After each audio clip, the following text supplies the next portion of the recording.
صل على سيدنا ومولانا محمد وعلى بسم اللہ الرحمن الرحیم۔ السلام علیکم ناظرین و سامعین کرام۔ پروگرام یاد الہی دیکھنے کے لیے، یاد الہی کے سابقہ تمام پروگرامز دیکھنے کے لیے، بالخصوص وظائف دیکھنے، سننے، جاننے اور پڑھنے کے لیے آپ ہمارے یوٹیوب چینل یاد الہی یعنی YAADESPECILAHI یوٹیوب چینل یاد الہی کو سبسکرائب بھی کیجئے، لائک بھی کیجئے، کمنٹس بھی کیجئے، تاکہ یاد الہی کے مختلف پروگرامز اور وظائف سے آپ مکمل رہنمائی حاصل کر سکیں۔ جی ناظرین و سامعین، پروگرام یاد الہی میں روزانہ عظیم ہستیوں کے تذکرے پاک کیے جاتے ہیں، اور اس کے ساتھ ساتھ کچھ ایسے موضوعات پر گفتگو ہوتی ہے جن سے آپ کو رہنمائی حاصل ہوتی ہے۔ آج حضور غوث اعظم رضی اللہ تعالی عنہ آپ کے تذکرے خیر ہوں گے، بالخصوص آپ کے آباء و اجداد، سلسلہ نسب، اس کے حوالے سے گفتگو ہوگی۔ اس سے پہلے کتاب الشفا سے آج کا خاص وظیفہ جنات اور آسیب سے حفاظت کا عمل۔ جنات، آسیب، ان سے حفاظت کا روحانی وظیفہ اور عمل۔ صبح فجر کی نماز کے بعد اللہ تعالیٰ کا اسم مبارک یا نورو، صبح فجر کی نماز کے بعد اللہ سبحانہ وتعالیٰ کا اسم مبارک یا نورو 1121 مرتبہ روزانہ پڑھنا، یا نورو 1121 مرتبہ روزانہ پڑھنا، یہ مکان کو روشن کرتا ہے، یعنی مکان میں، گھر میں بھی نور اور روشنی کا باعث ہوتا ہے۔ اور جس مکان میں پڑھا جائے یا نورو روزانہ فجر کی نماز کے بعد 1121 مرتبہ، 1121 مرتبہ، تو وہاں کوئی سانپ، کوئی موذی جن اور آسیب نہیں ٹھہر سکتا۔ یہ مجرب عمل ہے، یعنی تجربہ شدہ ہے، اور لوگوں نے یہ کر کے دیکھا ہے، پڑھ کے دیکھا ہے، اور اس سے فائدہ حاصل کیا ہے۔ تو ضرور صبح فجر کی نماز کے بعد اللہ تعالیٰ کے اسم مبارک یا نورو اسے 1121 مرتبہ پڑھیں۔ اول آخر تعداد میں درود پاک لازمی پڑھیں، اور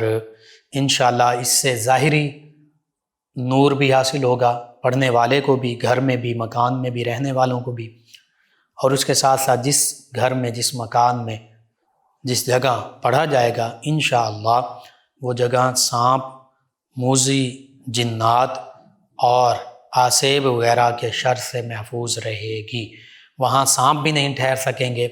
موذی جنات یعنی نقصان پہنچانے والے شریر جن بھی نہیں ٹھہر سکیں گے، اور آسیب کا سایہ بھی وہاں پر نہیں ہوگا انشاءاللہ۔ یہ مجرب عمل ہے، آپ کو ضرورت ہے، ضرور کیجئے۔ اپنے اعزاء، اقربا، رشتہ دار، دوست، احباب، پڑوسی، محلہ دار،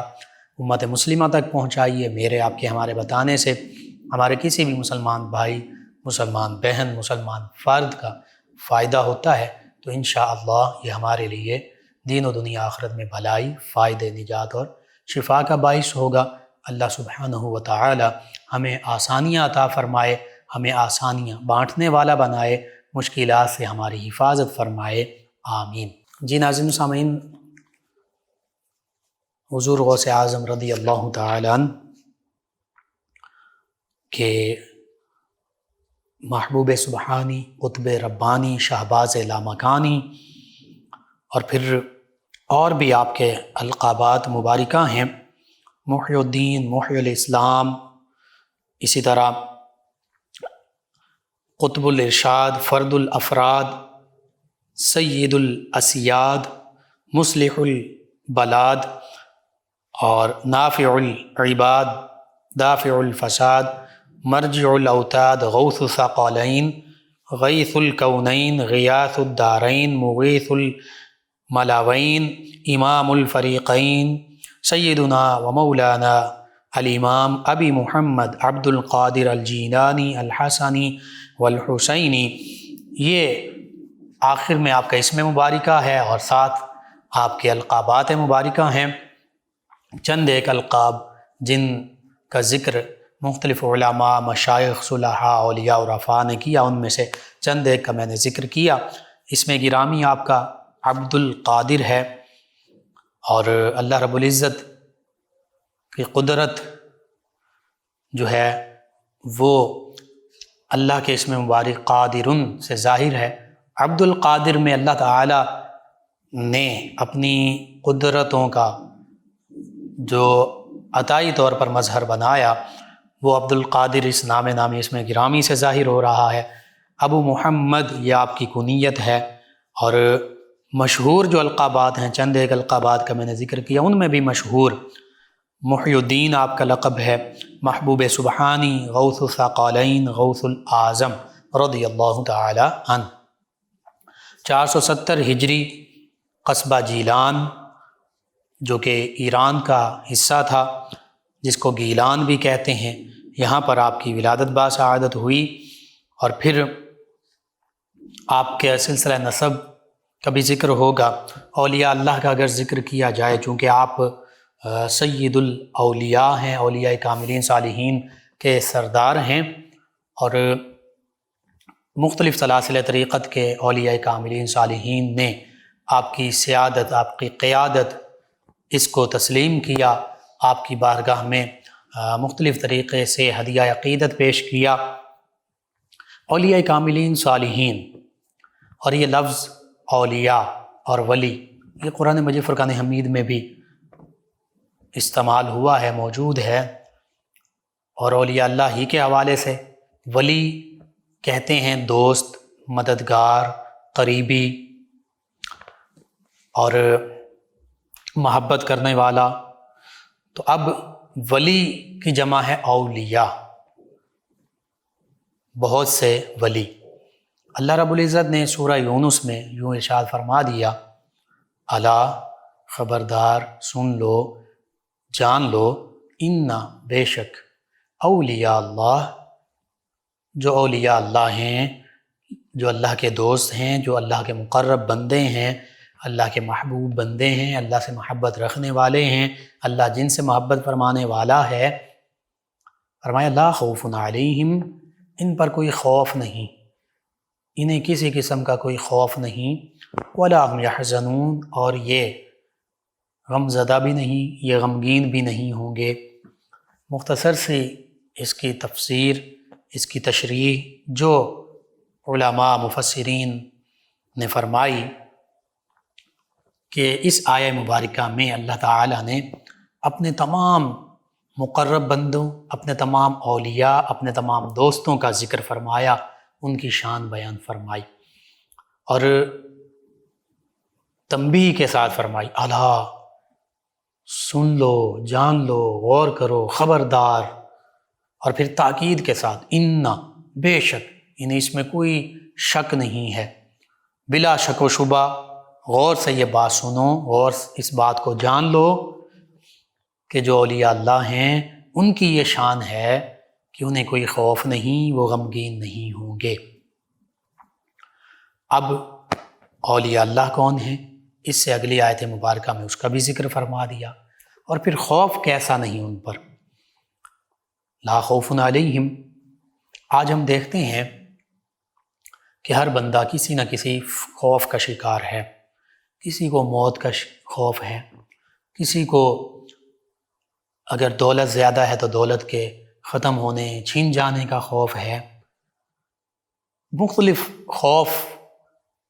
دامنگیر ہیں ہر انسان کو، اور مسلمانوں کو بھی۔ اگرچہ بندہ مومن کے دل میں صرف اللہ کا خوف ہونا چاہیے تھا اور ہونا چاہیے، لیکن بعض اوقات آج کے مسلمان ہمیں بعض اوقات اللہ کا خوف اتنا نہیں ہوتا جتنا ہمیں کچھ دنیاوی خوف دامنگیر ہوتے ہیں۔ حتیٰ کہ اسی کو اگر طبی لحاظ سے دیکھا جائے تو فوبیا یہ ایک نفسیاتی مرض بھی ہے، ڈر اور خوف۔ کسی کو ہائیڈروفوبیا ہے، کوئی پانی سے ڈرتا ہے، کوئی اونچائی سے ڈرتا ہے، کوئی ہجوم سے ڈرتا ہے، مختلف طرح کے فوبیاز ہیں، یہ بھی خوف ہیں۔ اس کے علاوہ کسی کو موت کا خوف طاری رہتا ہے، کہ میں کہیں مر نہ جاؤں، اگر اس حوالے سے موت کا خوف ہو کہ اللہ کی بارگاہ میں حاضر ہونا ہے، میرے اعمال کیا ہیں، میں اپنے اعمال کو بدل لوں، اچھے اعمال صالحہ بجا لاؤں، تو پھر تو یہ موت کا خوف ٹھیک ہے، حق ہے۔ لیکن اگر یہ موت کا خوف ہے کہ کہیں مجھے موت نہ آ جائے، میں نے مرنا نہیں ہے، میں مر نہ جاؤں اور مجھے لمبی زندگی ملے، میں دنیاوی معاملات اپنے بہتر سے بہتر کر لوں اور آخرت کی فکر ہی نہ ہو، تو پھر یہ موت کا خوف جو ہے یہ ناحق ہے، یہ نہیں ہونا چاہیے۔ مرنا تو ہے، جس نے اس دنیا میں آنا ہے اس کو موت کل نفس ذائقۃ الموت، ہر نفس نے موت کا ذائقہ چکھنا ہے۔ اب اولیاء اللہ کو خوف ہوتا ہے، لیکن وہ اللہ کا خوف ہوتا ہے، وہ اللہ کا تقوی خشیت اختیار کرتے ہیں، ان کے دلوں میں صرف اور صرف اللہ کا خوف ہوتا ہے، اللہ کا تقوی ہوتا ہے، خشیت ہوتی ہے، اللہ کے سوا وہ کسی سے نہیں ڈرتے، وہ کسی قسم کی ظاہری طاقتوں سے نہیں ڈرتے۔ آج مسلمان انفرادی طور پر، اجتماعی طور پر مختلف طاقتوں سے ڈر رہے ہوتے ہیں، مختلف لوگوں سے ڈر رہے ہوتے ہیں، مختلف ممالک سے ہم ڈرتے ہیں، مختلف حوالوں سے، کہیں معاشی حوالے سے ڈر رہے ہوتے ہیں، کہیں عسکری حوالے سے ڈر رہے ہوتے ہیں، کہیں اپنے انفرادی معاملات میں لوگوں سے ڈر رہے ہوتے ہیں۔ مختلف ڈر اور خوف ہم نے اپنے سینوں میں بسا لیے ہیں، اپنے ذہنوں پر سوار کر لیے ہیں۔ وجہ صرف ایک ہے، وجہ یہ ہے کہ اللہ کے خوف سے ہم آزاد ہوئے، اللہ کا خوف ہم نے تقوی اور خشیت جسے کہتے ہیں اس کو چھوڑ دیا، تو پھر مخلوق اور لوگوں کا خوف ہمارے ذہنوں پر، ہمارے دلوں میں آبسا ذہنوں پر سوار ہو گیا۔ اولیاء اللہ جو ہیں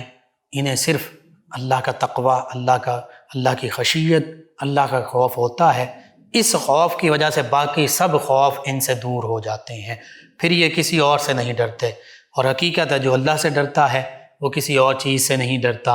اور جو اللہ سے نہیں ڈرتا پھر وہ ہر چیز سے ڈر رہا ہوتا ہے۔ اور اس کو مزید وسیع معنوں میں دیکھیں تو جو اللہ سے ڈر کر اللہ کی عبادت کرتا ہے، اللہ کی محبت میں اللہ کا خوف اور تقوی اور خشیت اختیار کرتے ہوئے، وہ پھر کسی اور کی عبادت نہیں کرتا۔ لیکن جو اللہ کی عبادت نہیں کرتا یعنی غیر مسلم، وہ کچھ ایسے ہیں جو آگ کی عبادت کرتے ہیں، آگ کو خدا سمجھ لیتے ہیں، آگ سے ڈرنے لگ پڑتے ہیں۔ کچھ ایسے بھی مذاہب اور ایسے لوگ گزرے اور آج بھی کہیں جنگلوں میں دور دراز ہوں گے اور ہیں کہ کسی نے آسمان کو دیکھا، کسی نے سورج کو دیکھا کہ اتنا بڑا ہے، روشنی پھیلاتا ہے، تو اسی کو خدا سمجھ بیٹھے، اسی کی عبادت کرنے لگ پڑے، اسی کا خوف دل پر طاری کر لیا۔ کسی نے چاند کو دیکھا تو چاند کی عبادت کرنے لگ پڑے، کسی نے پہاڑ کو دیکھا تو پہاڑ کو معبود سمجھ لیا، اس سے ڈر کر عبادت کرنے لگ پڑے۔ تو بہرحال اللہ رب العزت وہ حقیقی خالق اور مالک ہے، اس کی محبت اور اس نے ہمیں پیدا فرمایا، اس وجہ سے اس کی عبادت کی جاتی ہے۔ تو یہاں پر ڈر اور خوف کی وجہ سے یہ معاملہ بھی ہوا کہ لوگوں نے مخلوق ہی کو خالق سمجھ لیا اور معبود سمجھ لیا، مسجود سمجھ لیا، اس کی عبادت، مخلوق کی عبادت کرنے لگ پڑے، جو کہ اللہ تعالیٰ کی وحدانیت، اللہ تعالیٰ کی عبادت کے بالکل برعکس شرک تھا، ہے اور ہوگا۔ تو اولیاء اللہ جو ہیں یہ حقیقی کامل طریقے سے اللہ پر ایمان بھی لاتے ہیں، اللہ کی عبادت بھی بجا لاتے ہیں، تقوی اور خشیت کا پیکر بھی بنتے ہیں۔ اس لیے اللہ نے فرمایا لا خوف علیہم، ان پر کسی قسم کا کوئی خوف نہیں ہے، انہیں کوئی ڈر نہیں ہے اللہ کے سوا۔ یہ اللہ کے دوست ہیں، اور جو اللہ کے دوست ہوتے ہیں وہ اللہ سے امید رکھتے ہیں کہ اللہ تعالیٰ ان کے ساتھ بھلائی کا معاملہ فرمانے والا ہے۔ وَلَا هُمْ يَحْزَنُونَ، اور یہ غمگین بھی نہیں ہوں گے۔ اب غم بھی بے شمار ہیں، کسی کو اپنی ذات کا غم ہوتا ہے، کسی کو اپنے معاملات کا غم ہوتا ہے، کسی کو اپنے ماضی کا غم ہوتا ہے، کسی کو اپنے کاروبار کا غم ہوتا ہے، کسی کو اپنے روپے پیسے کا غم ہوتا ہے کہ یہیں مجھ سے چھن نہ جائے، یا چھن گیا ہے تو اس کا غم دل میں بیٹھ جاتا ہے، کسی کی اولاد چلی گئی، فوت ہو گئی تو اس کا غم ہوتا ہے، مختلف غم ہیں۔ لیکن اولیاء اللہ ایسے ہیں، اللہ فرماتا ہے انہیں کسی قسم کا غم نہیں ہوگا۔ اس میں اس جانب بھی اشارہ ہے کہ روز محشر یہ غمگین نہیں ہوں گے، اللہ تعالیٰ کے وعدے جو ان کے لیے ہیں وہ اس دنیا میں بھی ہیں، تو اس لیے یہ غمگین نہیں ہوتے، اور بشارات جو ہیں وہ آخرت میں بھی ہیں، اس لیے یہ غم زدہ نہیں ہوتے، غمگین نہیں ہوتے۔ اور اولیاء اللہ جو ہیں ان کی زندگی کا ہر لمحہ اللہ کی رضا کی خاطر گزرتا ہے۔ تو اس وجہ سے ایسے واقعات موجود ہیں، کہیں ایسے اولیاء اللہ کا ذکر ملتا ہے کہ ان کی حقیقی اولاد، خود حضور غوث اعظم رضی اللہ عنہ کے حوالے سے بھی ملتا ہے کہ حقیقی اولاد ان کا وصال ہوا، وہ فوت ہو گئی، تو ان اولیاء اللہ نے اس طرح غم نہیں کیا جس طرح عام لوگ کرتے ہیں، بلکہ صرف اتنا ذکر کیا کہ یہ اولاد، یہ مال و دولت، یہ سب کچھ اللہ کی طرف سے ہی تھا اور اللہ نے واپس لے لیا۔ تو اس طرح جزا فضا نہیں کی، واویلا نہیں کیا، بے صبری نہیں کی، شور نہیں مچایا، جس طرح بعض اوقات عام لوگ بے صبری یا شکوہ شکایت کا انداز اپناتے ہیں اور مختلف پریشانی اور مصیبتوں پر، یا کوئی عزیز رشتہ دار یا اولاد فوت ہو جائے تو اس پر وہ غمگین ہو جاتے ہیں بہت زیادہ۔ تو اس طرح یہ اس دنیا میں بھی غمگین نہیں ہوتے، اور کل روز محشر بھی انہیں کسی قسم کا غم نہیں ہوگا، چونکہ یہ اللہ کی رضا پر راضی رہتے ہیں، اور اللہ کی بشارات، اللہ کی طرف سے خوشخبریاں، اللہ تعالیٰ کی نعمتیں، اللہ تعالیٰ کی عنایات، اللہ تعالیٰ کا ساتھ انہیں نصیب ہوتا ہے۔ وَإِنَّ اللَّهَ لَمَعَ الْمُحْسِنِينَ، اللہ فرماتا ہے جو محسنین ہیں، جو بھلائی کرنے والے ہیں، جو نیکی کرنے والے ہیں، اور بھلائی میں اس محسنین میں وہ لوگ بھی شامل ہیں، بدرجہ اولا شامل ہیں جو اولیاء اللہ ہیں، جو بھلائی کے ساتھ، نیکی کے ساتھ، اچھے انداز کے ساتھ اللہ کی رضا کے طلبگار رہتے ہیں۔ فرمایا اللہ تو ہر وقت ان کے ساتھ ہے۔ تو جن کے ساتھ اللہ ہو وہ پھر بے صبری کا اظہار نہیں کرتے، وہ پھر یوں غم زدہ نہیں ہوتے، غمگین نہیں ہوتے جس طرح عام لوگ غمگین ہوتے ہیں، اور نہ ہی وہ اس طرح غمگین ہوں گے جیسے عام لوگ۔ ہو سکتا ہے کہ روز محشر جب ہم اپنے نامہ اعمال کو دیکھیں تو وہاں ہم غمگین ہو جائیں، لیکن اولیاء اللہ چونکہ ان کی زندگی کا ہر لمحہ اللہ کی یاد میں گزرتا ہے، اللہ کی رضا کی خاطر گزرتا ہے، تو اللہ تعالیٰ اس بات کا ذکر فرما رہا ہے کہ یہ غمگین نہیں ہوں گے، یعنی یہ ان کے لیے بشارت بھی ہے، خوشخبری بھی ہے کہ روز محشر بھی یہ غمگین نہیں ہوں گے، اللہ ان کے ساتھ ہے اور وہاں بھی ہوگا۔ ساتھ سے مراد یہ ہے کہ اللہ تعالیٰ اپنی نعمتوں، اپنی بشارتوں کا یہاں بھی ان پر نزول فرماتا ہے، وہاں بھی نزول فرمائے گا۔ تو جس کے ساتھ اللہ ہو جائے، جس کو اللہ کی تائید اور مدد حاصل ہو جائے، پھر وہ خوف بھی نہیں کھاتا، پھر وہ غمگین بھی نہیں ہوتا۔ یہ اولیاء اللہ کی شان ہے۔ اور پھر فرمایا، اور غوث اعظم رضی اللہ عنہ بھی اس شان کے حامل ہیں، پھر فرمایا الذین آمنوا وکانوا یتقون۔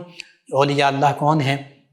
جنہیں علم کامل حاصل ہے، اور اس علم کامل کی بنیاد پر وہ ایمان کامل کے حامل ہیں۔ ایمان کے لیے بھی علم کی ضرورت ہے۔ علم کیا ہے؟ علم اللہ کی معرفت کا نام ہے۔ علم نبی کریم صلی اللہ علیہ وآلہ وسلم کے سینہ مبارکہ کے نور کا نام ہے۔ مشکات نبوت کا جو نور ہے وہ علم ہے، یعنی جو اللہ تعالیٰ کی وحدانیت اور نبی رحمت صلی اللہ علیہ وآلہ وسلم کی ختم نبوت، ختم رسالت، سچی نبوت، سچی رسالت کی پہچان حاصل کر لیتا ہے، جان لیتا ہے، صدق دل سے اقرار کر لیتا ہے، انبیاء و مرسلین علیہ الصلاۃ والتسلیم کی نبوت اور رسالت پر ایمان لاتا ہے، جو نبی کریم صلی اللہ علیہ وآلہ وسلم سے پہلے تشریف لائے، تمام کتب سماویہ، قرآن مجید، فرقان حمید، اور اس سے پہلے جو نازل ہوئی ان پر ایمان لاتا ہے، فرشتوں پر ایمان لاتا ہے، یوم آخرت پر ایمان لاتا ہے، اچھی اور بری تقدیر اللہ کی طرف سے اس پر ایمان لاتا ہے، پھر اور کما حقہ اللہ تعالیٰ کی صفات پر ایمان لاتا ہے، تو پھر وہ اللہ کا ولی بن جاتا ہے۔ الذین آمنوا، وہ ایمان کامل والا بن جاتا ہے۔ وکانوا یتقون، فرمایا اولیاء اللہ وہ ہیں جو ایمان کامل والے بھی ہیں، علم والے بھی ہیں، علم کامل والے بھی ہیں، اس میں علم ظاہر بھی ہے، علم باطن بھی ہے، علم لدنی بھی ہے، علم الاسرار بھی ہے۔ اور پھر فرمایا وہ ہمیشہ تقوی کا پیکر بنے ہوتے ہیں، وہ ہمیشہ تقوی اور پرہیزگاری کا پیکر ہوتے ہیں، اختیار کرتے ہیں، ان کی پوری زندگی تقوی، خشیت، پرہیزگاری میں گزرتی ہے، اور وہ تصنع اور بناوٹ سے بھی نہیں ہوتی، وہ اللہ کی رضا کی خاطر ہوتی ہے، وہ قدرتی اور فطری ہوتی ہے، نہیں انہیں اپنی زندگیوں کو، اپنے آپ کو اللہ رب العزت کی رضا کی خاطر تقوی میں ڈھال لیا ہوتا ہے۔ تو یہ اولیاء اللہ ہیں۔ پھر فرمایا لہم البشریٰ فی الحیات دنیا و فی الآخرہ، ان اولیاء اللہ کے لیے تو دنیا کی زندگی میں بھی خوشخبری ہی خوشخبری ہے، بشارتیں ہی بشارتیں، اللہ کی طرف سے، اللہ کی طرف سے نعمتیں ہی نعمتیں ہیں، نوازشیں ہی نوازشیں ہیں۔ اولئک علیہم صلوات من ربہم ورحمہ، اللہ تعالیٰ کی طرف سے خاص رحمتیں اور خاص نوازشیں انہی کے لیے ہیں۔ واولئک هم المہتدون، یہی سیدھے راستے پر گامزن ہیں۔ اور پھر فرمایا لا تبدیل لکلمات اللہ، اللہ کے جو فیصلے ہیں وہ بدلتے نہیں ہیں، اور اللہ کے کلمات بدلتے نہیں، یعنی اللہ تعالیٰ نے ان کے لیے ان کی جو شان بیان فرما دی، اور جو ان کے لیے بشارات کا ذکر فرما دیا دنیا و آخرت میں، یہ بدلنے والی چیزیں نہیں، یہ ان کے لیے ہی ہیں۔ فرمایا ذالک هو الفوز العظیم، یہ اولیاء اللہ کا مقام پا لینا، اللہ کے دوست بن جانا، اللہ کے مقرب بن جانا، اللہ کی رضا کے طلبگار بن جانا، فرمایا یہی تو سب سے بڑی کامیابی ہے۔ اور حقیقت یہ ہے تمام انبیاء و مرسلین علیہم الصلاۃ والتسلیم، وہ نبی بھی، جو نبی ہیں وہ نبی اور رسول ہونے کے ساتھ ساتھ اللہ کے ولی بھی تھے، اور پھر صحابہ کرام علیہم الرضوان وہ اللہ کے ولی تھے، اہل بیت کرام علیہم الرضوان اللہ کے ولی تھے، تابعین اعظام، تبع تابعین اعظام، اسی طرح سے جب درجہ یہ ہستیاں یہ اللہ کے ولی تھے۔ حضور غوث اعظم رضی اللہ عنہ بھی اولیاء اللہ میں خاص مقام و مرتبے کے حامل ہیں۔ آپ کا سلسلہ نسب کا جب ہم ذکر کرتے ہیں تو آپ اپنے والد گرامی کی طرف سے، والد ماجد کی طرف سے حسنی سادات میں سے ہیں، اور والدہ ماجدہ کی طرف سے آپ حسینی سادات میں سے ہیں۔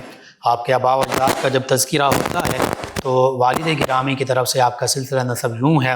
حسنی سادات میں سے آپ کا اسم گرامی محی الدین یہ لقب ہے، ابو محمد کنیت ہے، عبد القادر آپ کا اسم گرامی ہے، تو یوں آپ کا سلسلہ نسب سید محی الدین ابو محمد عبد القادر بن سید ابو صالح موسیٰ جنگی دوست بن سید عبداللہ بن سید یحییٰ بن سید داود بن سید موسیٰ ثانی بن سید عبداللہ بن سید موسیٰ جون بن سید عبداللہ محض بن سید امام حسن الثنا بن سید امام حسن مجتبیٰ بن سیدنا علی المرتضیٰ و سیدہ فاطمۃ الزہرا بنت سیدنا محمد الرسول اللہ صلی اللہ علیہ وآلہ وسلم و رضوان اللہ تعالی علیہم اجمعین۔ یہ آپ کے والد گرامی کی طرف سے سیدنا امام حسن مجتبیٰ رضی اللہ تعالی عنہ سے سیدنا علی المرتضیٰ، سیدہ فاطمۃ الزہرا رضی اللہ عنہما سے کریم صلی اللہ علیہ وسلم تک سلسلہ آپ کا متصل ہو جاتا ہے۔ والدہ ماجدہ کی نسبت سے آپ حسینی سادات میں سے ہیں، تو آپ کا سلسلہ نسب یوں ہے، سید محی الدین ابو محمد عبد القادر بن امت الجبار سیدہ فاطمہ بنت سید عبداللہ سومعی بن سید ابو جمال الدین محمد بن امام جواد، امام محمد تقی جنہیں امام جواد کہتے ہیں، بن سیدنا امام علی رضا بن سیدنا امام موسیٰ کاظم بن سیدنا امام جعفر الصادق بن سیدنا امام باقر بن سیدنا امام عابدین بن سیدنا امام حسین بن سیدنا علی المرتضیٰ و سیدہ فاطمۃ الزہرا رضی اللہ عنہما بنت سیدنا محمد رسول اللہ صلی اللہ علیہ وسلم۔ یوں والد گرامی کی طرف سے حسنی سادات میں سے ہیں، والدہ ماجدہ کی طرف سے حسینی سادات میں سے ہیں، اسی لیے آپ کو نقیب الاشراف بھی کہا جاتا ہے، نجیب الطرفین بھی کہا جاتا ہے، کہ والد گرامی اور والدہ ماجدہ دونوں کی طرف سے آپ کا سلسلہ نسب جو ہے وہ نبی کریم رؤوف الرحیم علیہ الصلاۃ والتسلیم، سیدنا علی المرتضیٰ، سیدہ فاطمۃ الزہرا طیبہ طاہرہ رضی اللہ عنہما، ان عظیم ہستیوں کے ساتھ متصل ہوتا ہے۔ اور یہ آپ کا خاص شرف ہے، اللہ سبحانہ وتعالی نے آپ کو یہ خاص شرف عطا فرمایا ہے کہ والد اور والدہ دونوں کی طرف سے آپ نبی کریم صلی اللہ علیہ وسلم کی اولاد پاک میں سے ہیں، سادات کرام میں سے ہیں، اہل بیت اطہار میں سے ہیں۔ آپ کے خاندانی سلسلہ نسب میں نے بیان کیا، ان اسماء مبارکہ، ان نورانی ہستیوں کے اسماء مبارکہ ہی سے پتہ چل رہا ہے کہ کہ نورانی پاکیزہ گھرانے سے تعلق رکھنے والی ہستیاں، تو یہ بھی پتہ چل رہا ہے کہ یہ ساری کی ساری ہستیاں اللہ کے مقرب بندوں میں شامل ہیں، اولیاء اللہ میں شامل ہیں، اہل بیت کرام میں شامل ہیں، سادات کرام میں شامل ہیں، نبی کریم صلی اللہ علیہ وآلہ وسلم کے خانوادے میں شامل ہیں، اولاد پاک میں شامل ہیں۔ تو یوں سارا گھرانہ ہی نور ہے، تیری نسل پاک میں ہے بچہ بچہ نور کا، تو ہے عین نور تیرا سب گھرانہ نور کا۔ پھر بالخصوص آپ کے والد گرامی کا ذکر کیا جائے، سید ابو صالح موسیٰ جنگی دوست رحمۃ اللہ تعالی علیہ، تو یہ بھی اولیاء اللہ میں شامل ہیں۔ ان کے کئی کرامات ہیں، کئی عظیم واقعات ہیں، ان میں سے برکت کے طور پر چند ایک کا ذکر کرتے ہیں۔ موسیٰ آپ کا اسم گرامی ہے، سید موسیٰ۔ ابو صالح آپ کی کنیت ہے، جنگی دوست یہ آپ کا لقب ہے، اور سید ابو صالح موسیٰ جنگی دوست رحمۃ اللہ تعالی علیہ، آپ حضور غوث اعظم رضی اللہ عنہ کے والد گرامی، آپ کے حوالے سے وہ خاص واقعہ موجود ہے کہ آپ عبادات، مجاہدات، ریاضات کیا کرتے تھے جنگلوں میں۔ تو ایک موقع پر یوں ہی آپ چلتے جا رہے ہیں جنگل میں، اس کے ساتھ نہر بہہ رہی ہے، تو اس نہر میں ایک پھل، ایک سیب بہتا ہوا آتا ہے۔ تو کافی وقت سے آپ نے کھانا نہیں کھایا اور ریاضت اور مجاہدے میں مشغول ہیں، تو ایسے ہی بس اس سیب کو آپ اٹھاتے ہیں اور کھا لیتے ہیں۔ جب کھا لیتے ہیں تو پھر غور و فکر کرنے لگ پڑتے ہیں کہ یہ سیب میں نے پانی میں سے بہتا ہوا آ رہا تھا تو اٹھا لیا اور کھا لیا، تو پتہ نہیں یہ کس کی ملکیت تھا، کس کا سیب تھا، میں نے ایسے ہی اٹھا کر کھا لیا۔ یہ اولیاء اللہ کی شان تھی کہ وہ چھوٹی چھوٹی مباح چیزوں کے بارے میں بھی سوچا کرتے تھے، چھوٹی چھوٹی چیزوں کو دیکھتے کہ یہ کیا معاملہ ہے۔ جب یہ سوچا تو بڑے اپنی دانش میں نادم ہوئے کہ میں نے یہ غلطی سے کھا لیا، مجھے نہیں کھانا چاہیے تھا، اس کے مالک سے پوچھنا چاہیے تھا۔ تو بس وہ جس سمت سے پانی کا بہاؤ چل رہا تھا اس سمت کی جانب چل پڑے، لوگوں سے پوچھتے رہے کہ یہاں کسی کا یہ باغ تو نہیں ہے، یہ سیب کا باغ، پھلوں کا باغ۔ پوچھتے پوچھتے اس باغ کے مالک تک پہنچے اور جا کر سارا ماجرا بیان کیا۔ وہ بھی سادات میں سے تھے، تو اب انہوں نے دیکھ لیا کہ یہ اللہ کے نیک بندے ہیں، انہوں نے بھی پہچان لیا۔ انہوں نے ان سے کہا، وہ بزرگ تھے، ان سے کہا کہ آپ کے باغ کا سیب غلطی سے میں کھا بیٹھا ہوں، اس نہر میں بہتا ہوا آیا اس بہاؤ کے ساتھ، تو مجھے بھوک لگی تھی، میں نے کھا لیا، میں اس کی تلافی چاہتا ہوں، تو اس کی تلافی، اس کی معافی کیسے ہو سکتی ہے؟ انہوں نے فرمایا کہ اس کی معافی اور تلافی کے لیے پھر میری ہر بات ماننا پڑے گی جو میں کہوں گا۔ سید ابو موسیٰ صالح جنگی دوست علیہ رحمہ جو حضور غوث اعظم رضی اللہ عنہ کے والد گرامی، آپ نے کہا بالکل میں تیار ہوں۔ تو مختلف روایات ہیں، چند سال انہوں نے کہا کہ آپ پھر میرے پاس رہیں، اس باغ کی رکھوالی کریں۔ جو مدت، جو وقت متعین ہوا، اتنے سال، اتنا عرصہ حضور غوث اعظم رضی اللہ عنہ کے والد گرامی اس باغ کی دیکھ بھال اور نگرانی کرتے رہے، وہاں موجود رہے، صرف اس ایک سیب کی معافی اور تلافی کے لیے۔ جب وہ متعین وقت گزرا، ختم ہوا، تو اب انہوں نے کہا، انہوں نے سید ابو موسیٰ صالح جنگی دوست، انہوں نے کہا کہ میرا جو متعین وقت تھا، مقرر وقت تھا، وہ ختم ہو چکا۔ تو انہوں نے کہا، بعض روایت میں یہ کہ پہلے ہی انہوں نے کہہ دیا تھا کہ یہ معاملہ، اور بعض روایت میں یہ کہ اس موقع پر کہا جب وہ وقت مکمل ہو گیا کہ ابھی معافی اور تلافی مکمل نہیں ہوئی، ابھی میری چند ایک شرطیں اور بھی ہیں۔ آپ نے کہا بالکل میں وہ شرطیں پوری کرنے کے لیے تیار ہوں۔ تو وہ بزرگ جن کا یہ درخت، جن کا یہ باغ تھا، ان کا نام تھا سید عبداللہ صومعی رضی اللہ عنہ۔ انہوں نے کہا کہ پھر ایسے ہے کہ میری ایک بیٹی ہے جو آنکھوں سے نابینا ہے، کانوں سے وہ بہری ہے، اور زبان سے وہ بولتی نہیں، گونگی ہے، پاؤں سے وہ چل نہیں سکتی، اور یہ معاملہ ہے، لیکن اس سے تمہیں عقد کرنا پڑے گا، نکاح کرنا پڑے گا۔ آپ نے کہا بالکل میں اس پر تیار ہوں، کیونکہ میں اپنا جو معاملہ ہے اس کی تلافی چاہتا ہوں۔ تو حضور غوث اعظم رضی اللہ عنہ کے والد گرامی سید صالح موسیٰ جنگی دوست رضی اللہ عنہ، آپ کا عقد ہوا ان بزرگ، ان کی صاحبزادی سے، وہی آپ کی والدہ ماجدہ ہیں احمد الجبار سیدہ فاطمہ رضی اللہ عنہ۔ جب عقد ہوا تو آپ حجلہ عروسی میں گئے، دیکھا وہاں جو خاتون بیٹھی ہیں وہ تو صحیح سلامت ہیں، ان کے ہاتھ بھی صحیح سلامت ہیں، پاؤں بھی ہیں، آنکھوں سے دیکھتی بھی ہیں، سنتی بھی ہیں، بولتی بھی ہیں، صحیح سلامت ہیں۔ وہیں سے واپس آئے اور اپنے سسر حضور غوث اعظم رضی اللہ عنہ کے جو نانا جان ہیں ان سے کہا کہ آپ نے تو مجھے کہا تھا کہ میری بیٹی جس سے آپ کا عقد ہو رہا ہے اس کی ٹانگیں بھی نہیں ہیں، قوت سماعت بھی نہیں ہے، قوت بصارت بھی نہیں ہے، قوت گویائی بھی نہیں ہے، تو یہ خاتون جو ہیں یہ تو بالکل صحیح سلامت ہے۔ تو سید عبداللہ صومعی جن کا وہ باغ تھا، جو حضور غوث اعظم رضی اللہ عنہ کے نانا جان ہیں، انہوں نے کہا کہ بیٹا بات یہ ہے کہ میں نے جو کہا کہ وہ نابینا آنکھوں سے دیکھ نہیں سکتی، تو اس کا معنی یہ ہے کہ میری بیٹی نے کبھی غیر محرم پر کو نہیں دیکھا، غیر محرم کی طرف نظر بھی نہیں اٹھا کر دیکھا، اور جو میں نے کہا کہ یہ بہری ہے تو اس کے کانوں میں کبھی بھی کسی غیر محرم کی آواز نہیں ٹکرائی،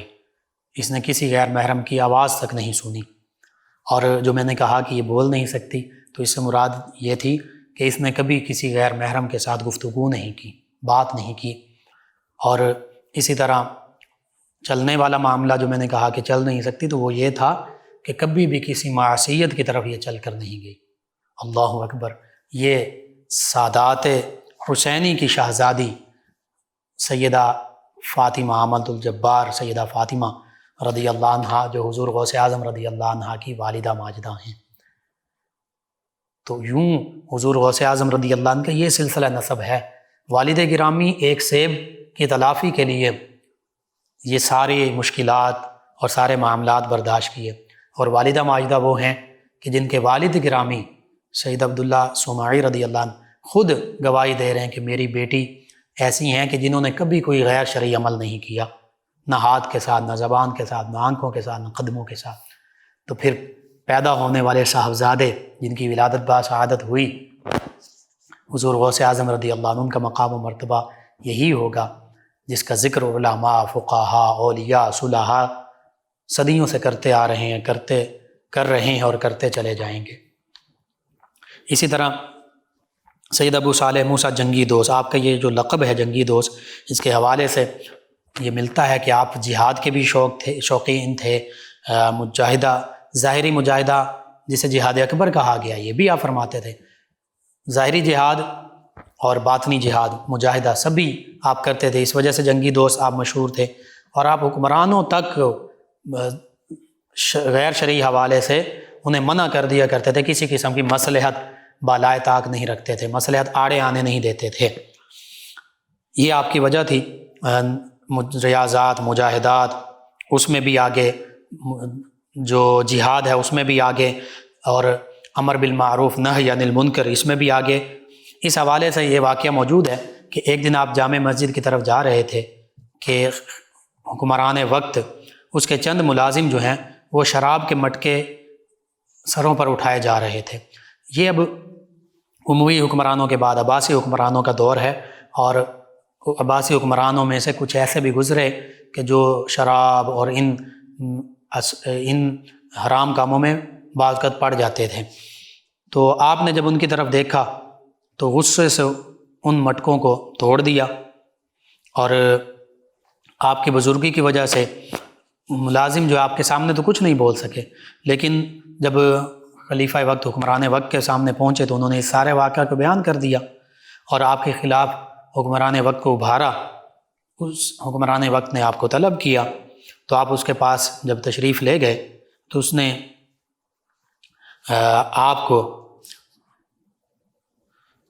آپ کے بارے میں کہا، آپ سے کہا کہ آپ کون ہیں کہ جنہوں نے میرے ملازمین کی محنت کو رائے گاہ کر دیا؟ تو آپ نے فرمایا میں محتسب ہوں، میں احتساب کرنے والا ہوں اور میں نے اپنا فرض منصبی ادا کیا ہے۔ خلیفہ نے کہا کہ آپ کس کے حکم سے محتسب مقرر کیے گئے ہیں؟ یعنی عام طور پہ تو حکمران جو ہوتا تھا اسی کے حکم سے محتسب بھی مقرر ہوتے تھے، اور وہ اپنے مطلب کے لوگ مقرر کرتے تھے جو حکمران وقت کو کسی قسم کے غیر شرعی کام سے منع نہیں کر سکتے تھے۔ تو آپ نے رعب دار لہجے میں فرمایا کہ جس کے حکم سے تم حکومت کر رہے ہو اسی کے حکم سے میں محتسب ہوں۔ تو اب حکمران نے جب آپ کا یہ بارعب لہجہ دیکھا تو اس پر رقت طاری ہو گئی، رعب آپ کا طاری ہو گیا، اور سر اس نے جھکا لیا۔ سر جھکانے کے بعد کہنے لگا کہ امر بالمعروف اور نہی عن المنکر سے بڑھ کر مٹکوں کو توڑنے میں کیا حکمت تھی؟ یعنی آپ منع کرتے، آپ فرماتے کہ یہ شراب پینا حرام ہے، اس سے رک جاؤ، اور اس چیز سے منع فرماتے اور نیکی کا حکم دیتے، تو آپ نے تو مٹکے توڑ دیے۔ تو آپ نے فرمایا کہ تمہارے حال پر میں نے یہ شفقت اور رحم دلی کرتے ہوئے یہ کام کیا ہے تاکہ تو دنیا اور آخرت کی رسوائی سے بچ جائے، ذلت سے بچ جائے۔ آپ کی اس گفتگو کا اس پر بڑا اثر ہوا، اور پھر اس نے کہا کہ آپ میری طرف سے محتسب کے عہدے پر مامور ہیں۔ آپ نے اپنے توکل بھرے انداز میں فرمایا کہ جب میں مامور عن الحق ہوں تو مجھے مامور عن الخلق ہونے کی کیا ضرورت ہے؟ یعنی میں جب اللہ کی طرف سے مامور ہوں، اللہ تعالیٰ کے دیے ہوئے علم اور اللہ تعالیٰ کے دیے ہوئے فضل اور اس کے حکم کے مطابق میں جب امر بالمعروف اور نہی عن المنکر کر رہا ہوں، تو پھر میں لوگوں کے کہنے پر ان کی طرف سے مامور ہونا وہ زیادہ بہتر ہے یا اللہ کی طرف سے مامور ہونا زیادہ بہتر ہے؟ تو بس اسی دن سے آپ کا لقب جو ہے جنگی دوست پڑ گیا، یعنی آپ شریعت کے حوالے سے کسی کی بھی پرواہ نہیں کرتے تھے، کسی مصلحت کو آڑے نہیں آنے دیتے تھے۔ اسی طرح حضور غوث اعظم رضی اللہ عنہ کی پھوپھی جان سیدہ عائشہ رضی اللہ عنہ، جن کی کنیت ام محمد تھی، یہ بھی بڑی عابدہ زاہدہ عارفہ تھیں۔ ان کے حوالے سے شیخ ابو العباس احمد انہوں نے واقعہ لکھا، بہجت الاسرار میں موجود ہے، قلائد الجواہر میں موجود ہے، نزہۃ الخاطر میں موجود ہے، یہ عربی میں حضور غوث اعظم رضی اللہ عنہ کی سیرت کی کتابیں ہیں، کہ ایک دفعہ جیلان میں خشک سالی ہو گئی، قحط پڑ گیا، بارشیں نہیں ہو رہی تھیں، لوگوں نے بڑی دعائیں مانگی، نماز استسقاء بھی ادا کی، جو بارش کے لیے نماز ادا کی جاتی ہے اور پھر دعا مانگی جاتی ہے، لیکن بارش نہ ہوئی، قحط سالی تھی، لوگ پریشان حال تھے۔ تو لوگ حضور غوث اعظم رضی اللہ عنہ کی پھوپھی جان سیدہ عائشہ ان کی بارگاہ میں حاضر ہوئے، دعا کے لیے عرض کیا، تو آپ نے اپنے گھر کے صحن میں کھڑے ہو کر جھاڑو دیا اور پھر اللہ رب العالمین کی بارگاہ میں التجا کی، عرض کی، اے میرے پروردگار، میں نے زمین کو صاف کر دیا ہے، تو اس پر چھڑکاؤ کر دے۔ آپ کی یہ دعا مانگنے کی دیر تھی،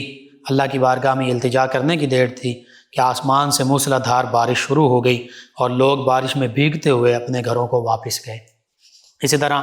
سید عبداللہ صومعی رضی اللہ عنہ، جو حضور غوث اعظم رضی اللہ تعالی عنہ کے نانا جان ہیں، آپ بھی جیلان کے مشائخ میں سے تھے، عابد تھے، زاہد تھے، اللہ کے ولیوں میں سے تھے، اور بڑے بڑے مشائخ کرام جو ہیں ان سے آپ نے بھی شرف ملاقات حاصل کیا، اور آپ کی بارگاہ میں بھی بڑے بڑے اولیاء کاملین صالحین حاضر ہوا کرتے تھے۔ شیخ ابو عبداللہ محمد قزوینی علیہ رحمہ فرماتے ہیں کہ آپ مستجاب الدعوات تھے، یعنی آپ کی دعائیں قبول ہوتی تھیں، کسی شخص سے آپ ناراض ہو جاتے تو اللہ تعالیٰ اس شخص سے بدلہ لیتا، اور جس پر آپ خوش ہوتے تو اللہ تعالیٰ اس کو انعام و اکرام سے نوازتا، یعنی اللہ بھی اس سے راضی ہوتا۔ اور عبادات، ریاضات، مجاہدات کی وجہ سے ضعیف الجسم تھے، نحیف البدن تھے، یعنی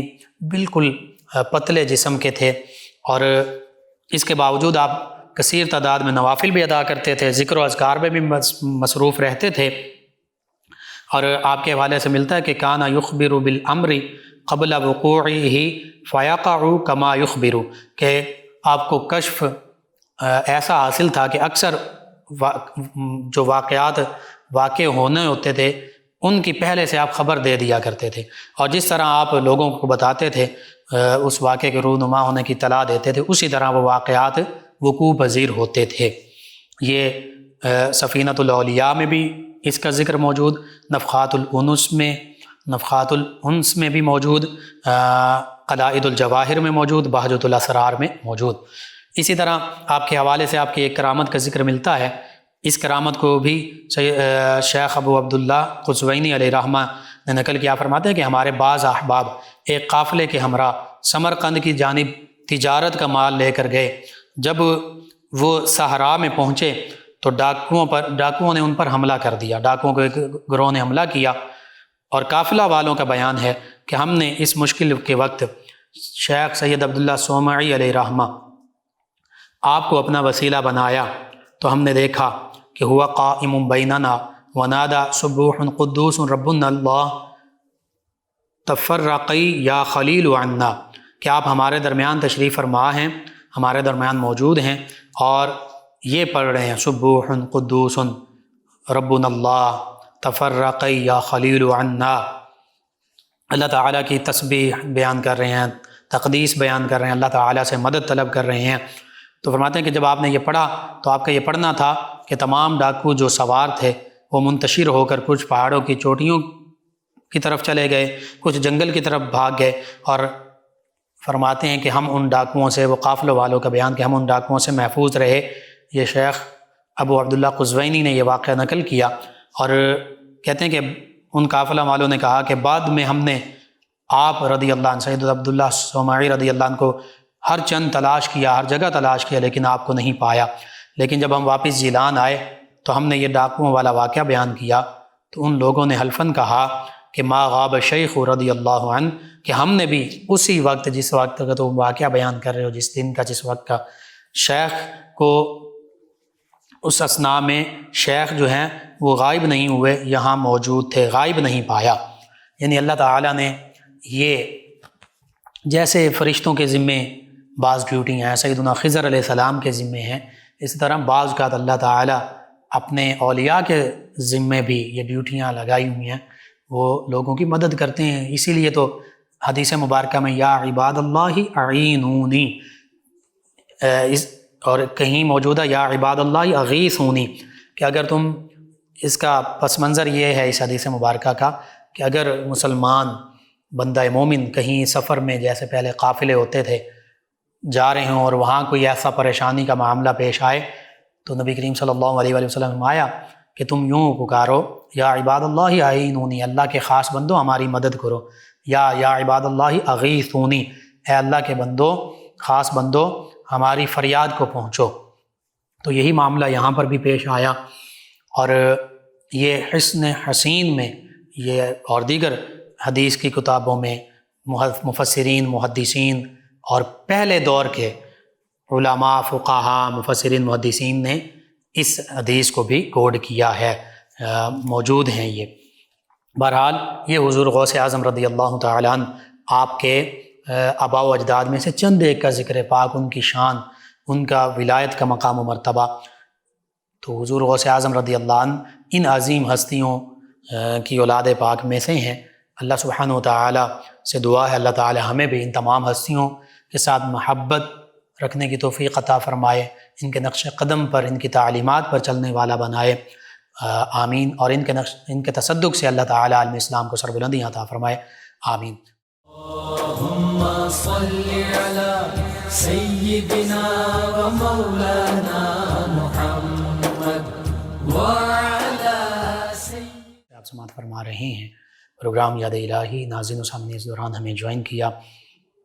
ہمارے لسنر ہیں، طیبہ صاحبہ ہیں، جڑا والا سے، کہتی ہیں السلام علیکم۔ جی وعلیکم السلام۔ انہوں نے اپنے خواب کا ذکر کیا ہے اپنے اور اپنی ہمشیرہ کے حوالے سے۔ جی اس کی تعبیر انشاءاللہ خوشی کی صورت میں ہوگی، اور جو خواب دیکھا ہو بہو وہ تعبیر بھی ہو سکتی ہے، اور یہ بہتر ہے آپ کے لیے، انشاءاللہ کوئی اس میں گھبرانے کی ضرورت نہیں ہے۔ ظہور کا موقع صاحب فیصل آباد سے، سورہ حجر اس کی آیت مبارکہ 97 دل کے امراض کے حوالے سے کہتے ہیں کہ پڑھنی ہے، تو کس ٹائم پڑھنی ہے؟ جی یہ کسی بھی وقت پڑھ سکتے ہیں، کوئی اس میں حرج نہیں ہے، جب آپ کو وقت ملے آپ آسانی سے جب وقت ملے آپ پڑھیے۔ ریگولر لسنرز میں ہمارے ساتھ شامل ہیں 208 چک ڈوگرا والا سے غلام رسول صاحب، احمد حسین صاحب، غلام حسین صاحب، محمد علی صاحب، عباس صاحب، چودھری اقبال صاحب اور اللہ وسایہ صاحب کہتے ہیں السلام علیکم۔ جی وعلیکم السلام۔ انہوں نے کہا کہ آپ کا پروگرام سن رہے ہیں، جی شکریہ آپ کا۔ تمام ویورز، تمام لسنرز کا، آپ ہمیں جوائن کرتے ہیں، پروگرام یاد الہی میں شامل ہوتے ہیں، پروگرام سنتے ہیں۔ ایک اور لسنر ہیں، انہوں نے کہا السلام علیکم۔ جی وعلیکم السلام۔ انہوں نے کہا آپ کا پروگرام بہت اچھا ہے، اللہ پاک آپ کو ہمیشہ خوش رکھے،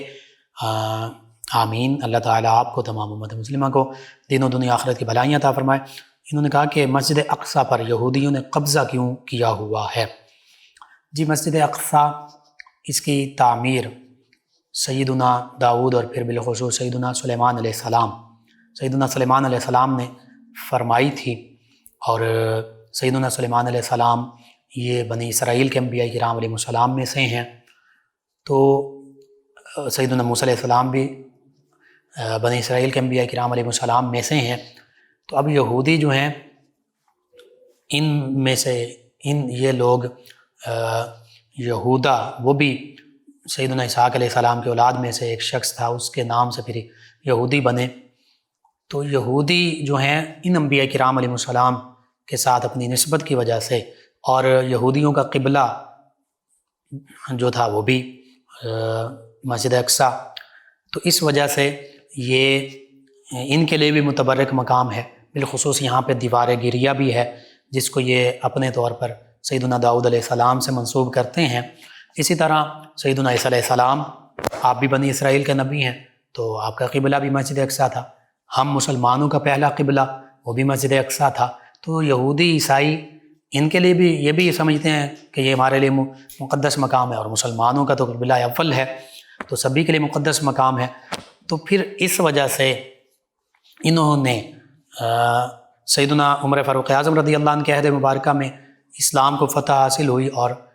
مسجد اقصیٰ، بیت المقدس، فلسطین یہ اسلامی ریاست میں شامل ہوا۔ پھر اس کے کافی عرصہ بعد اس پر عیسائیوں کا قبضہ ہوا۔ سیدنا عیسائیوں کے قبضے کے بعد پھر صلاح الدین ایوبی علیہ رحمہ، سیدنا عمر فاروق اعظم رضی اللہ عنہ کے بعد دوسری دفعہ انہیں اللہ تعالیٰ نے فتح نصرت عطا فرمائی، اور مسلمانوں کے زیر حکومت دوبارہ یہ فلسطین، بیت المقدس اور مسجد اقصیٰ آئی۔ پھر پہلی اور دوسری جنگ عظیم کے دوران یہاں پر یہودی اکٹھا ہونا شروع ہوئے، اور پھر بالخصوص 1947 اور 48 میں انہوں نے اپنا شکنجہ کسا، اور پھر 1967-68 میں جنگ بھی ہوئی، اور اس دوران یہودی یہاں پر قابض ہو گئے، اور آج تک قابض ہیں فلسطین کے اکثر حصے پر۔ اور مسجد اقصیٰ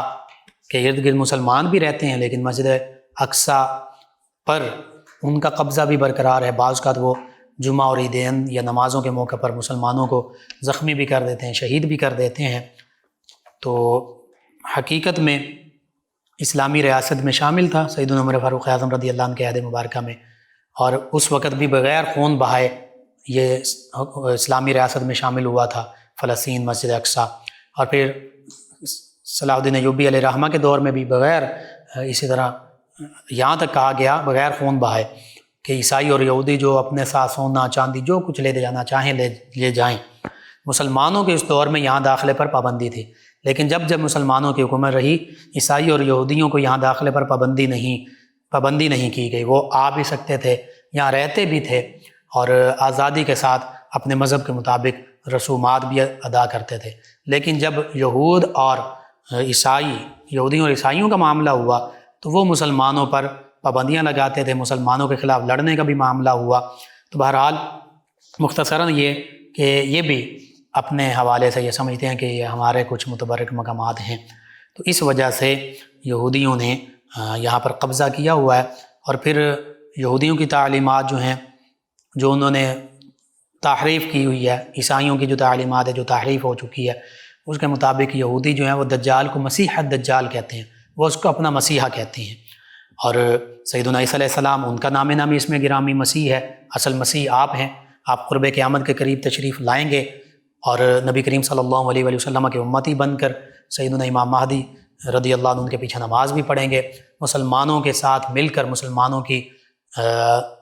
رہنمائی کرتے ہوئے دجال کے خلاف لڑیں گے، دجال کا خاتمہ فرمائیں گے۔ تو عیسائی اپنے طور پر سیدنا عیسیٰ علیہ السلام کو یہ سمجھتے ہیں کہ وہ آئیں گے تو ہم ہمارے لیے مسیح ہوں گے، حقیقت میں وہ تو نبی کریم صلی اللہ علیہ وسلم کی شریعت کی پیروی کرتے ہوئے آئیں گے اور مسلمانوں کے راہبر اور رہنما ٹھہریں گے اور مسلمانوں کے ساتھ ہوں گے، مسلمان ان کے ساتھ ہوں گے۔ بہرحال یہ تفصیل طلب معاملات ہیں، اس میں تھوڑا سا میرا مطالعہ ہے، اس کے حوالے سے میں نے عرض کر دیا جو مختصراً عرض کر سکتا تھا۔ تو یہ بہت لمبی گفتگو ہے، انشاءاللہ کبھی موقع ملا تو اس پر بات کریں گے۔ اس حوالے سے 2-3 پروگرام موجود بھی ہیں یاد الہی یوٹیوب چینل پر، وہاں سے بھی آپ دیکھ سکتے ہیں دجال کے حوالے سے اور قرب قیامت کی نشانیوں کے حوالے سے۔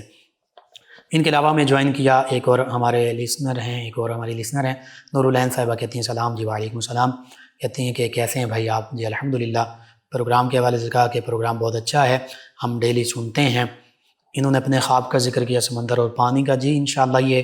بہتر ہے، اس میں پریشانی کی ضرورت نہیں ہے، وسعت کا ذکر ہے اس میں، اللہ تعالیٰ بہتر فرمائے گا۔ بحیثیت مسلمان مجھے آپ کو ہم سب کو ہر حال میں چاہیے کہ اللہ کے راستے میں صدقہ خیرات کرتے رہیں، آپ بھی کیجئے، اللہ سے دعا بھی مانگیے۔ ایک اور لسنر ہیں، انہوں نے کہا مس شاہدہ ہیں یا مسز شاہد ہیں، چک 203 سے، کہتی ہیں کہ بھائی مرد اور عورت کی نماز کی ادائیگی میں کوئی فرق ہے یا ایک جیسی ہے؟ جی تھوڑا سا فرق ہے، وہ فرق زیادہ سے زیادہ پردہ پوشی کے حوالے سے ہے۔ خواتین جو ہیں وہ سینے کے اوپر ہاتھ رکھتی ہیں اور مرد جو ہیں ناف کے اوپر یا ناف کے نیچے، تحت السرہ، ناف کے نیچے۔ اور اسی طرح رکوع میں مرد مکمل جھکتے ہیں، پیٹھ برابر ہو جاتی ہے، خواتین کے لیے مکمل جھکنے کا حکم نہیں ہے، تھوڑا سا جھکیں گی۔ اسی طرح سجدے میں مرد جو ہیں ان کے رانے اور پیٹ آپس میں نہیں ملنے چاہیے، خواتین کے حوالے سے ایسا معاملہ نہیں ہے۔ اور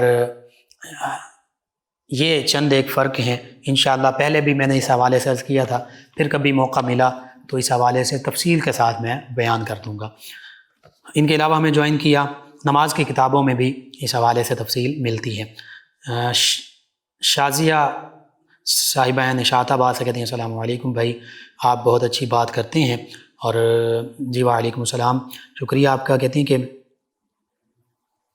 گردے میں پتھری کے لئے حوالے سے کوئی وظیفہ؟ جی سورۃ البقرہ پہلے پارے میں آیت مبارکہ غالباً یہ 72 یا 74 ہے، ثم قست قلوبکم من بعد ذلک فہی کالحجارۃ واشد قسوہ، اس کو آپ پڑھیں کم از کم 41 مرتبہ، یہ آیت مبارکہ 74 ہے۔ پانی پر دم کر کے پانی پئیں، اپنے اوپر بھی دم کریں، میڈیسن علاج وہ بھی سنت نبوی وہ بھی کیجئے، اللہ تعالیٰ شفا عطا فرمائے گا۔ رمضان فوجی صاحب ہیں جھنگ سے، کہتے ہیں سلام جی وعلیکم السلام، بیٹی کا کوئی مسئلہ ہے جی درود تنجینا 1000 مرتبہ گھر میں پڑھیے، نبی کریم صلی اللہ علیہ وسلم کے وسیلے سے دعا مانگی، اللہ تعالیٰ بہتری فرما دے گا۔ آپ تمام ویور لسنرز کا شکریہ، آپ ہمیں جوائن کرتے ہیں، پروگرام یاد الہی میں شامل ہوتے ہیں۔ ناظرین سامعین، پروگرام یاد الہی کا وقت ختم ہو جاتا ہے، انشاءاللہ کل صبح دوبارہ آپ سے ملاقات ہوگی پروگرام یاد الہی میں۔ اپنے میزبان محمد لقمان رضا اور ہماری ٹیم کو اجازت دیجیے، اللہ نگہبان۔ اللهم صل على سيدنا ومولانا